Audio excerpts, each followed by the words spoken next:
बोलिए श्रीमद्भागवत महापुराण की जय। बोलिए कृष्ण कन्हैया लाल की जय। भागवत भगवता प्रोक्तम। भागवत इसलिए नाम पड़ा कि इसमें भगवान से अधिक भक्त की कथा, कृष्ण की कथा के पहले भगवान श्री कृष्ण के भक्तों का विस्तृत वर्णन भागवत में है। उसके पूर्व ही हम ध्रुव का वर्णन, ध्रुव चरित्र सुनते हैं, प्रहलाद चरित्र सुनते हैं, भगवान के अन्य भक्त गज की कथा, और उसके बाद फिर अजामिल की कथा, पुरंजनोपाख्यान आदि आदि कथाएं भगवान श्री कृष्ण के कथा से पूर्व सुनते हैं। भक्तों की कथा होने के कारण ये भागवत है। भागवत शब्द की व्याख्या हमें करने की आवश्यकता है, और ये आवश्यकता इसलिए है क्योंकि कथाओं के श्रोताओं के रूप में, कथा के श्रोताओं के रूप में यहाँ पर हमारे प्यारे बच्चों की संख्या अधिक है। तो फिर एक एक चीज अच्छे से समझा करके चलते रहेंगे, और इस आधार पर कथा कहेंगे कि फिर बड़े नहीं बच्चे भी उसको समझ सकें। समझ में आ रही है ना बात? हाँ। हम लोग इतने करीब बैठे हैं, ऐसा अमूमन होता नहीं है। तो मंच बहुत एक ऊंचाई पर बनता है, और श्रोताओं का और वक्ता का आपस में एक दूरी थोड़ी अधिक होती है। लेकिन हम लोग सौभाग्यशाली हैं कि पास पास बैठे हैं। तो आपको यदि कोई प्रश्न मन में आ जाए तो आप तुरंत पूछ भी लेना। ये सुविधा, इसका लाभ उठाना।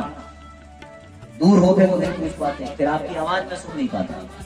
तो यदि कथा सुनते सुनते कोई प्रश्न मन में आ गया तो फिर उसको तुरंत पूछ लेने में ही बुद्धिमानी रहेगी, या फिर लिख करके देना, अगले दिन उस पर चर्चा करेंगे।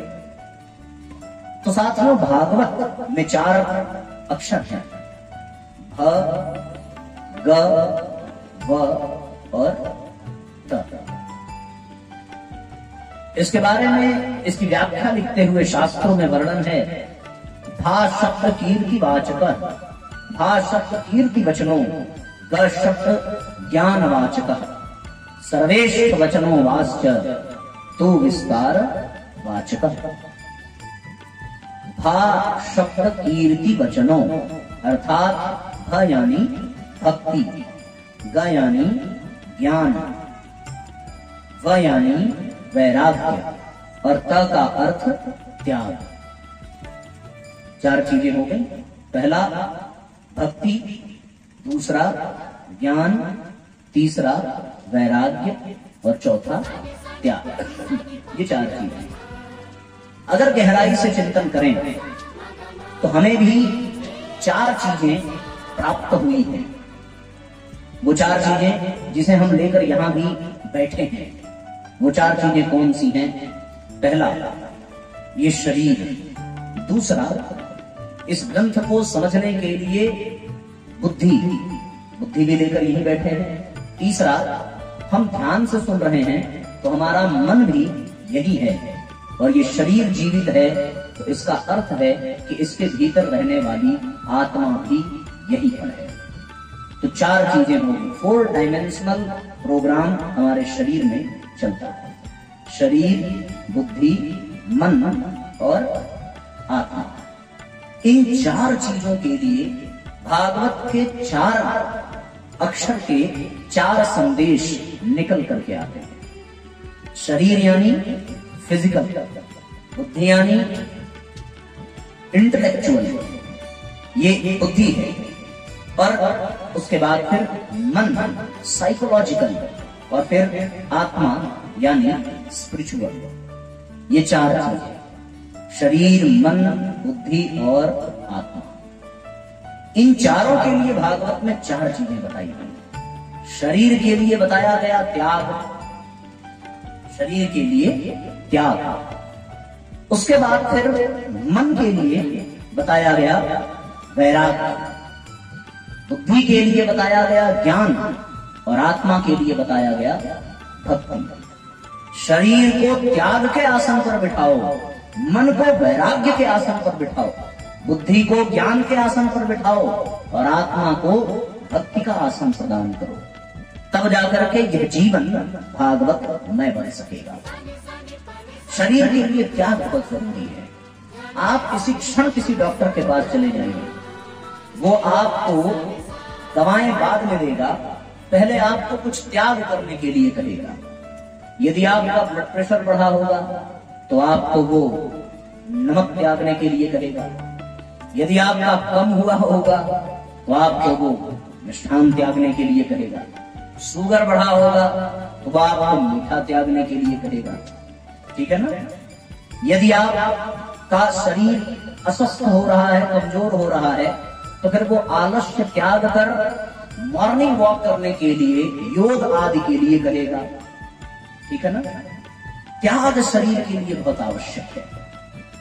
कुछ ऐसा जिसे हमें इस शरीर के लिए नहीं करना चाहिए, हम वो कर रहे हैं और इसीलिए ये शरीर स्वस्थ रहने की बजाय दिन प्रतिदिन रोगी होता चला जा रहा है। जो लोग प्राकृतिक नियमानुसार जीवन यापन कर रहे हैं, उनका शरीर निरोग ही रहता है। पुराने जमाने के लोग जिनकी उम्र आज भी 70-80 साल हो गई है, ऐसे अनेकों लोग मिल जाएंगे जिनके 32 के 32 दांत सुरक्षित हैं, उनके बाल अभी भी पूरे सफेद नहीं हुए। ऐसे बहुत से बुजुर्ग मिलेंगे जो आज भी बिना चश्मे के देखते हैं, पर आज की युवा पीढ़ी में अधिकतम लोगों के बाल सफेद होना प्रारंभ हो जाते हैं, चश्मा लग जाता है, तमाम समस्याएं शरीर में उत्पन्न हो जाती हैं। क्यों? क्योंकि जो हमें त्यागना चाहिए था वो हम त्याग कहां पाते हैं। हमें त्यागना चाहिए था continental food, Maggi, chow mein, burger, pizza, ये खा खा करके हमने अपने पेट को, अपने शरीर को डस्टबिन बना दिया। त्यागने की आवश्यकता इसकी थी। हम लोगों ने इसका त्याग करने की बजाय क्या क्या त्याग किया? हम लोगों ने काढ़ा पीना छोड़ दिया, शायद ही कभी कभार कोई काढ़ा पीता हो। हम लोगों ने दूध पीना छोड़ दिया, शायद ही आजकल के बच्चे प्रसन्नता से दूध माँ बाप के डर से पिए, ये अलग बात है। पर एक जमाना हुआ करता था और उसी का जमाना जिसकी कथा सुन रहे हैं, साहब मक्खन और मलाई के लिए, दूध और दही के लिए युद्ध हो जाया करता था गोकुल में। गोपियां छुपा करके रखती थी, ये समय था। आजकल जबरदस्ती पिलाने के लिए और उसमें भी पता नहीं क्या क्या मिला करके देना पड़ता है, तब बच्चे पीते हैं। हॉर्लिक्स है तो बूस्ट है तो चमरास है, कॉर्नफ्लेक्स है, पता नहीं क्या क्या। ये त्याग की स्थिति थी। ये त्याग किसके लिए? शरीर के स्वास्थ्य के लिए। एक और चीज त्यागने की बात कही जाती है कि आजकल एक परंपरा समाप्त सी हो रही है ब्रह्म मुहूर्त में जागने की। व्यक्ति को शैया त्याग करना चाहिए ब्रह्म मुहूर्त में, शरीर को स्वस्थ रखने के लिए। और हम लोग सोने के समय में जागते हैं और जागने के समय में सोते हैं। एक और चीज त्यागनी चाहिए, आजकल मोबाइल का प्रयोग बढ़ता जा रहा है, उसको त्यागना चाहिए। अभी देखो बहन लेकर के बैठी है बेचारी, इंसान का मोबाइल अगर उससे मांग लिया जाए 2 मिनट के लिए, उसे ऐसा प्रतीत होता है मानो किसी ने उसकी किडनी मांग ली। वो उसे त्याग नहीं पाता। आंखें स्क्रीन में देखते देखते थक जाती हैं, आंख जवाब दे देती है, अब वो गड़ने लगी, अब वो लाल हो गई, अब पलक झपकने लगी, लेकिन मन कहता है कि थोड़ी देर और देखो। और आंखें मन के अधीन हैं, कितनी भी थक जाए लेकिन मन की बात मान करके वो बेचारी लगी पड़ी रहती है, क्योंकि मन के अधीन है। पेट इंसान का भर जाए और वो भोजन करने के लिए अपने ससुराल में बैठा है, और अगर उसकी साली ने प्यार से उसको कह दिया कि जीजा जी 2 गुलाब जामुन आप और ले लीजिए, जीजा जी का सारा धर्म एक तरफ हो जाता है और मन में संकल्प उभरता है कि भले दवा खानी पड़े पर अपनी साली के मन को दुखी नहीं करेंगे, और गुलाब जामुन पे गुलाब जामुन ग्रहण करने की परंपरा प्रारंभ हो जाती है। एक समय आता है कि जीजा जी खुद गुलाब जामुन जैसे हो जाते हैं। एकदम गोल मटोल काले कलूटे। ये क्यों? जो त्यागना चाहिए था वो त्याग नहीं कर पाया। सवेरे कहा गया साहब ब्रह्म मुहूर्त में उठना चाहिए, लेकिन ये बात पचती नहीं है।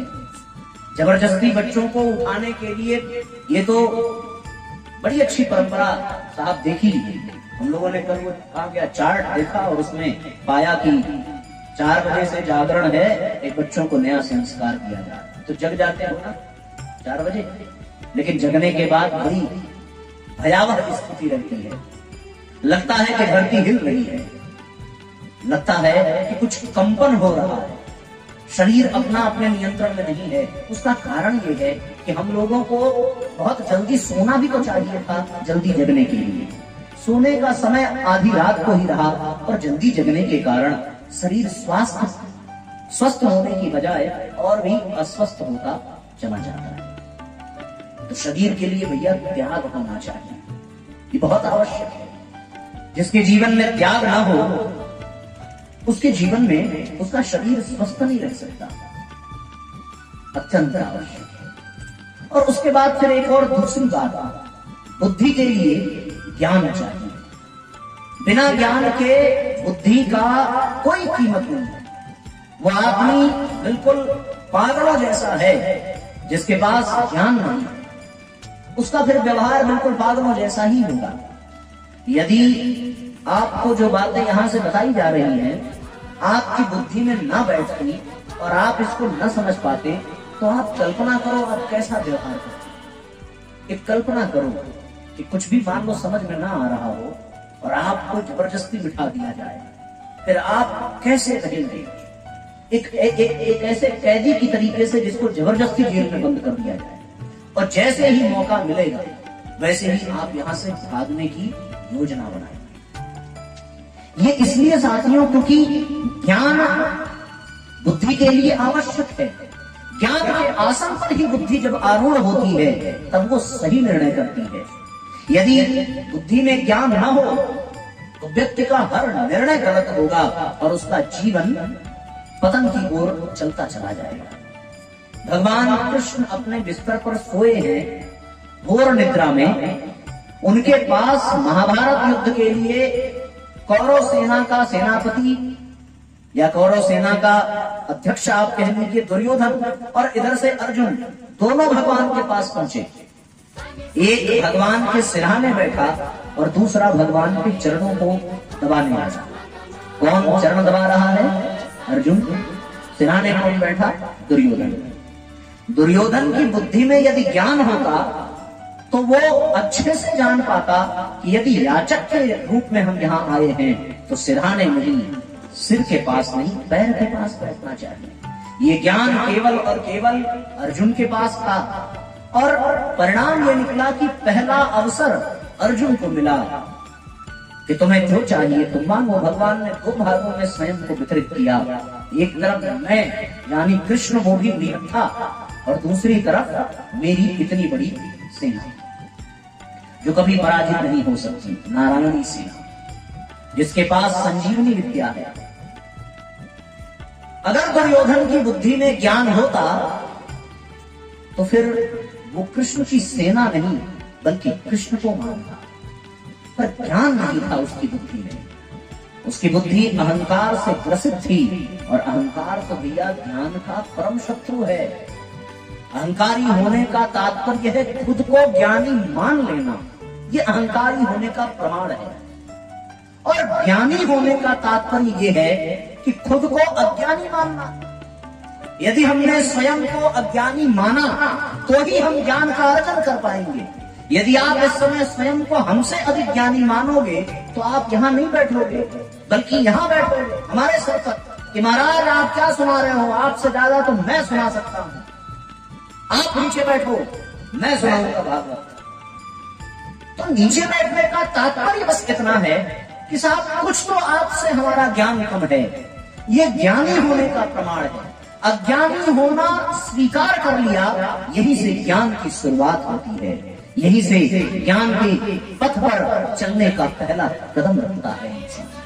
जब वो ये मान ले कि वो अज्ञानी है, और जिस घड़ी वो मान ले कि उसके पास ज्ञान है, उसी क्षण वो ज्ञान यज्ञ से, ज्ञान योग के पथ से कोसों दूर चला जाता है। फिर उसकी मंजिल उसे दिखती तक नहीं है, उसका रास्ता तक उससे अलग हो जाता है। ऐसी स्थिति में बुद्धि के साथ ज्ञान का होना बहुत जरूरी है। मनुष्य अपने मनुष्य जीवन को बर्बाद कर रहा है केवल और केवल इसलिए क्योंकि उसे मनुष्य जीवन की उपयोगिता का ज्ञान नहीं है। हमारे पास कितना भी अच्छा सिस्टम हो, कितना भी महंगा मोबाइल सेट हो, पर उसको चलाने का यदि ज्ञान न हो, हम उसका प्रयोग ही नहीं कर सकते, हम उसको चलाना जान ही नहीं सकते, हमें उसका लाभ ही नहीं मिल सकता। हम लोग जब अपने माँ बाप को, जो बुजुर्ग हैं जिनको व्हाट्सएप वगैरह चलाने नहीं आता, उनको मोबाइल दे देते हैं, तो फिर वो लोग केवल फोन रिसीव करने और मिलाने तक की ही बात को उसमें निभा पाते हैं, बाकी नहीं कर पाते। कि क्यों नहीं कर पाते? क्योंकि उन्हें उसका ज्ञान नहीं है। इसलिए भैया बुद्धि के लिए ज्ञान अत्यंत आवश्यक है। यहां ज्ञान का तात्पर्य जानकारी प्राप्त करना नहीं है, इंफॉर्मेशन कलेक्ट करना ज्ञान नहीं है। दुनिया की इंफॉर्मेशन कलेक्ट कर लेने मात्र से ज्ञान प्राप्त नहीं होता। उसे ज्ञान नहीं कहते कि पड़ोसी के बारे में जान लिया, रिश्तेदारों के बारे में जान लिया, भारत में क्या हो रहा जान लिया, अमेरिका में क्या घट रहा जान लिया, विदेशों में क्या घटनाएं घट रही हैं, अंतरिक्ष में क्या घट रहा है, रूस और यूक्रेन का क्या मामला चल रहा है, आदि आदि चीजों की जानकारी को इकट्ठा कर लेना, भूगोल, इतिहास, शास्त्र, गणित, ये सब पढ़ लेना, ये केवल और केवल जानकारी है, ये ज्ञान नहीं है। ज्ञान इससे नहीं आता, ये तो केवल एक शुरुआत है। जानकारी इकट्ठा करना इस बात की कि किसी आधार पर ज्ञान प्राप्त होगा। वास्तविकता तो यह है कि ज्ञान हमारे भीतर है, और इसलिए क्योंकि जो पूरी दुनिया का रचयिता है, जो सर्वशक्तिमान है, सर्वशक्तिमान के अंश के रूप में हमारी आत्मा इस शरीर के भीतर विद्यमान है। तो जिस प्रकार से समुद्र के अथाह जल राशि का गुण समुद्र के जल की एक बूंद में भी उतना ही गुण रहता है, उसी तरीके से इस आत्मा में भी उतनी ही विभूतियां, उतनी ही संपदाएं, उतना ही ज्ञान, उतनी ही ऊर्जा, उतनी ही कलाएं विद्यमान होती हैं। बस उस ज्ञान से, उस आत्मा से अज्ञान के अंधकार को मिटा देना, और उसके लिए फिर किसी प्रकाश की आवश्यकता पड़ेगी, और वो प्रकाश इस तरीके से सत्संग में किसी एक ग्रंथ से, किसी एक सदगुरु के मुखार बिंदु से निकलता है, और व्यक्ति अज्ञान के अंधकार को चीर कर अपने ज्ञान का दर्शन कर लेता है, उसका ज्ञान जागृत हो जाता है। ज्ञान यानी विवेक, ज्ञान यानी विद्या। विवेक ही वास्तविक ज्ञान है, जो सही गलत का निर्णय करना सिखा दे और सही को स्वीकार करने की हिम्मत भी पैदा कर दे। व्यक्ति जानता है कि सही और गलत क्या है, पर वो सही को स्वीकार नहीं कर पाता, दुर्योधन के तरीके से कि जानामि धर्मम नचमे प्रवृत्ति, जानामि अधर्मम नचमे निवृत्ति। मैं धर्म को जानता हूं केशव, पर उसमें हमारी प्रवृत्ति नहीं है। मैं अधर्म को जानता हूं, पर उससे हमारी निवृत्ति नहीं है। ये क्यों है? केवल इसलिए क्योंकि उसके पास ज्ञान नहीं है। अगर ज्ञान होता तो फिर ये दशा न होती, ये दिशा न होती। ज्ञान का होना ही बुद्धि की सार्थकता है। बुद्धि इसीलिए दी जाती है। तो तन के लिए त्याग चाहिए, बुद्धि के लिए ज्ञान चाहिए, और मन के लिए वैराग्य चाहिए। बिना वैराग्य के आपका मन सध नहीं सकता, बिना वैराग्य के आप अपने मन को सजा नहीं सकते, संवार नहीं सकते। सारा खेल मन का ही है। मन एव मनुष्याणाम कारणम बंध मोक्षयो, मन ही मुक्ति और मन ही बंधन का कारण है। इसलिए साथियों, मन को श्रेष्ठ बनाने के लिए भागवत ये कहती है कि मन के लिए वैराग्य का होना अत्यंत आवश्यक है, क्योंकि निर्मल मन से ही प्रभु को पाया जा सकता है। निर्मल मन जन सो मोहि पाया, निर्मल मन जन सो मोहि पाया, मोहि कपट छल छिद्र भावा।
घर त्याग के वन में वास कियो, मन वासना त्याग कियो ही नहीं।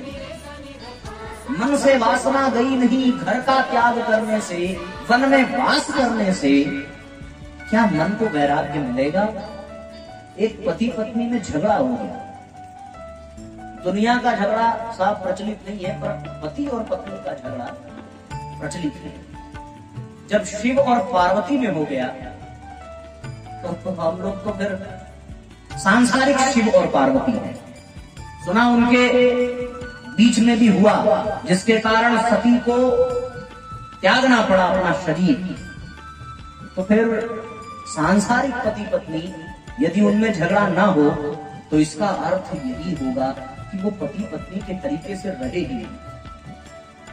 कहीं तो मतभेद होगा, कहीं तो बात फंसेगी, और ये बात का फंसना, ये मतभेद होना इस बात को प्रमाणित करता है कि वो पत्नी है और ये पति है। दोनों अगर एक ही दिशा में चले, एक ही मन से चले, तो महाराज फिर वो पति पत्नी की जीवन का फिर आनंद नहीं मिलेगा। वो रूठना और मनाना, ये प्रक्रिया चलनी चाहिए घर के आंगन में, कभी बच्चों के साथ, कभी अभिभावक के साथ। कभी बच्चे मनावे, कभी अभिभावक मनावे, कभी पति मनावे, कभी पत्नी मनावे। ये रूठना, ये मनाना, ये होना चाहिए। और यदि ये ना हो तो फिर उस परिवार में फिर सभी रसों का आनंद नहीं मिलेगा। या तो फिर उस परिवार में केवल और केवल श्रृंगार रस ही पाओगे, या तो फिर उस परिवार में केवल और केवल वियोग और करुण रस ही पाओगे। सब रसों का आनंद लेने के लिए कुछ तो खटपट होनी चाहिए, कुछ तो फिर बात फंसनी चाहिए। तो एक पति और पत्नी की फंस गई, ढल गई आपस में। बेचारी जब भोजन बना करके परोसे, तब वो पति किसी बात पर नाराज हो और नाराज होकर के एक ही धमकी देवे कि तेरी आदत से मैं इतना उब गया हूँ, इतना उब गया हूँ कि अब मैं निर्णय लेके रहूंगा कि मैं घर छोड़ करके जा रहा हूँ। पत्नी बेचारी भारतीय पत्नी थी, भारतीय पत्नी होने के नाते उसने अब ये कैसे स्वीकार करती कि पति वन को चला जाए, पति वैराग्य धारण कर ले। कौन पत्नी ये चाहेगी? भारतीय पत्नी होने के कारण बेचारी प्रयास करती। एक दिन हद हो गई, पति ने हाथ उठा दिया और तब वो अपने गुरु के पास गई, जाकर के अपनी समस्या सुनाने लगी, कहने लगी बात बात पर घर छोड़ने की धमकी। गुरु ने एक मंत्र दिया, एक उपाय दिया, अब की बार बोले तो कह देना छोड़ दो। उसके एक आत्मबल को जागृत कर दिया गुरु ने, जो हिम्मत नहीं जुटा पा रही थी, अब वो हिम्मत प्रदान कर दी कि अब अगर ये बोले कि हम छोड़ देंगे घर, तो तुम इस तरीके से व्यवहार करना कि ना चाहते हुए भी छोड़ना पड़ जाए। कार्यक्रम प्रारंभ हुआ, शाम का समय था। किसी एक बात पर लीला प्रारंभ की, दोनों ने बच्चे बीच में बैठे हैं और तपाक से पति के मुंह से निकला, अब मुझे कोई रोक नहीं सकता, मैं पक्का वन में जाऊंगा और वैराग्य धारण करूंगा। जैसे ही पत्नी तो इंतजार नहीं कर रही थी कि साहब बोलो, और जैसे ही उसने कहा वैसे ही पत्नी ने कहा कि जितना जल्दी हो सके, आपने कहा अभी है, पर बैग की पैकिंग मैंने शाम को भी कर दी थी। ये पकड़ो अपना लुटिया, कमंडल, छड़ी, निकल जाओ मेरे घर से। मैं स्वयं का और अपने बच्चों का लालन पालन कर लूंगा। ऐसी खटपट की जिंदगी से तो अच्छा है कि आप जाइए। ये तो तय था कि जाएगा कहाँ, वैराग्य लेना है तो बिना गुरु के शरण में उसे मिल नहीं सकता, जाएगा उसी गुरु के पास जहां से पत्नी होकर के आई है। सेटिंग, ये हिंदुस्तान की परंपरा है। किसी को ठोकर मारनी हो तो साहब ऐसी सेटिंग करके मारो कि वो झुकने पर विवश कर जाए। पत्नी के साथ भगवान खड़े थे, बंदा निकल गया घर से। रास्ते भर सोचता रहा कि जोश में आकर के निकल तो गया, पर क्या सच में निभा पाऊंगा? क्यों? क्योंकि मन में वैराग्य धारण करना है, लेकिन मन से वासना गई नहीं है। वासना वो इंद्रियों की, वासना वो भूख की, वो आराम की, वो सुविधाओं की। अब वो पहुंचा गुरु जी के पास। जैसे ही गुरु जी के पास पहुंचा, गुरु जी ने कहा, आओ आओ भैया, स्वागत है। तुम्हारी ग्रह दशा में कुछ ऐसा समय ही बन गया, ऐसी स्थिति ही बन गई कि तुम्हें वैराग्य लेने का यही उचित समय है। बेचारा अब पूरी तरीके से एकदम मोटिवेटेड हो गया कि अब तो लेना ही है। मुहूर्त निकाला गया, बोले महाराज आश्रम में रहने आए हो तो आश्रम के नियमों का पालन करना पड़ेगा। शाम के 3 बजे वैराग्य, वानप्रस्थ और संन्यास ग्रहण करने का, संस्कार कराने का मुहूर्त निकला। अब उनको आश्रम में एक कमरा दे दिया गया, वो गए। दिक्कत ये हुई कि घर में बिस्तर पर सोते थे, यहाँ जमीन पर एक चादर बिछा करके सोना पड़ा। पहला झटका यही पे लगा। जहां मच्छरदानी लगा करके सोते थे, ऑल आउट लगा करके सोते थे, वहां आज मच्छर माछियों के बीच में सोना पड़ा। नींद वैसे ही पूरी नहीं हुई। जहां 8 बजे सो करके उठते थे, वहां 3 बजे ही किसी शिष्य ने आकर के, भैया चलो गंगा जी में स्नान करने। बच्चे, ठंडी का महीना, 3 बजे का जागरण। आदत तो थी कि बिस्तर पर ही चाय चाय चिल्लाते और चाय मिलती और काम आगे बढ़ता तब, पर यहाँ चाय तो पूछो, किसी ने सही से व्यवहार भी न किया हो, ले गए जबरदस्ती। जमाना था कि गीजर का पानी मिलता था स्नान के लिए, जबरदस्ती ठंड के मौसम में गंगा जी में कूदा दिया। लौट करके आया बेचारा, 3 बजे उठा तो भूख भी जल्दी लग गई। और जब सामने खाने के लिए परोसा गया तो वहां पर तो फिर पनीर की सब्जी, आलू के पराठे और फ्राइड राइस, मंचूरियन जैसी कोई चीज मिलती थी खाने को। वहां पर जब उनको परोसा गया तो फिर उबला हुआ परोरा, उबला हुआ बैगन, उबली हुई सब्जियां। बोले ये क्या है? बोले आश्रम में ऐसे ही सात्विक भोजन करना पड़ता है, और ये इतना ही मिलेगा क्योंकि 3 बजे संस्कार होना है, तब तक तुम्हें जल उपवास है। आप कल्पना नहीं कर सकते उस आदमी के ऊपर क्या बीता होगा। उसकी स्थिति बड़ी दयनीय सी हो गई। बिना गुरु को बताए जितना सामान लेकर आया था तुरंत पैकिंग करी और शाम होते होते अपने पत्नी के सामने खड़ा हो गया। एक ही बात कही पत्नी से, तुझे क्या लगा मैं तेरे से प्यार नहीं करता? अरे गुस्से में बोल दिया तो बोल दिया, क्या मैं सचमुच चला जाऊंगा? विवाह करके लाया हूं और तू मायके छोड़ करके मेरे लिए आई, मेरा भी कुछ उत्तरदायित्व तो बनता है कि नहीं बनता? सारा माहौल बदल गया। फिर न वैराग्य धारण करने की कभी जनाब ने धमकी दी और न कभी पत्नी से फिर अनबन हुई। तो मन में वैराग्य जगाने के लिए, वैराग्य का मतलब है छोड़ना नहीं। वैराग्य का मतलब ये नहीं कि घर छोड़ दिया, बच्चों को छोड़ दिया। वैराग्य का मतलब ये है कि जो कमल जल में रहता है, जैसे जैसे जल ऊपर उठता है वैसे वैसे कमल का पत्ता भी ऊपर उठता है। जल कमल के पत्ते को गीला नहीं कर सकता, वैसे ही ज्यों रहता कमल जल में वैसे ही रहना वैराग्य है। अनासक्ति के भाव से रहना। आसक्ति न हो जाए कि उसके बिना आप कुछ अच्छा न लगे। आसक्ति अगर हो गई तो फिर वैराग्य नहीं आएगा। वैराग्य तो व्यक्ति परिवार में रह करके भी प्राप्त कर सकता है। महाराज जनक ने वैराग्य प्राप्त किया अपने घर में रह करके। एक बार जनक खेती कर रहे थे। महाराज जनक, कोई दौड़ते दौड़ते आया, कहने लगा महाराज महल में आग लग गई। जनक मुस्कुराते हुए बोले कोई बात नहीं। बोले आग लग गई, आपको कोई फर्क नहीं पड़ा? बोले फर्क पड़ के क्या करेगा, वहां सेवक हैं, सैनिक हैं, सिपाही हैं। आग लगी है तो वो बुझाने का प्रयत्न कर ही रहे होंगे, और जब वो कर ही रहे हैं तो फिर हमें परेशान होने की क्या जरूरत। और अगर वो नहीं भी कर रहे हैं, अगर वो नहीं भी कर रहे हैं तो फिर मैं जाकर के कर ही क्या लूंगा। वैराग्य इसको कहते हैं। महल के प्रति आसक्ति न हो। एक बैग की कंपनी आपने देखी होगी, बैग जहां से बन करके आता है। बैग की कंपनी का जो सीईओ था वो विदेश गया पहली बार, और आप विश्वास नहीं करोगे वो हाफ पैंट पहन करके गया, बरमूडा, जो हम लोग घरों में स्नान के बाद यहां तक पहनते हैं, पहन करके गया। उसको सेक्रेटरी ने कहा साहब आप सीईओ हैं और विदेश में आए हैं और आप हाफ पैंट में। बोले हाँ बिल्कुल हाफ पैंट में आया हूं। बोले कोई देखेगा तो क्या कहेगा? बोले जो देखेगा वो क्या हमें जानता होगा? जब वो हमें पहचानेगा ही नहीं तो वो क्या कहेगा? और जो पहचानेगा उसे तो यह पता ही होगा कि मैं सीईओ हूं।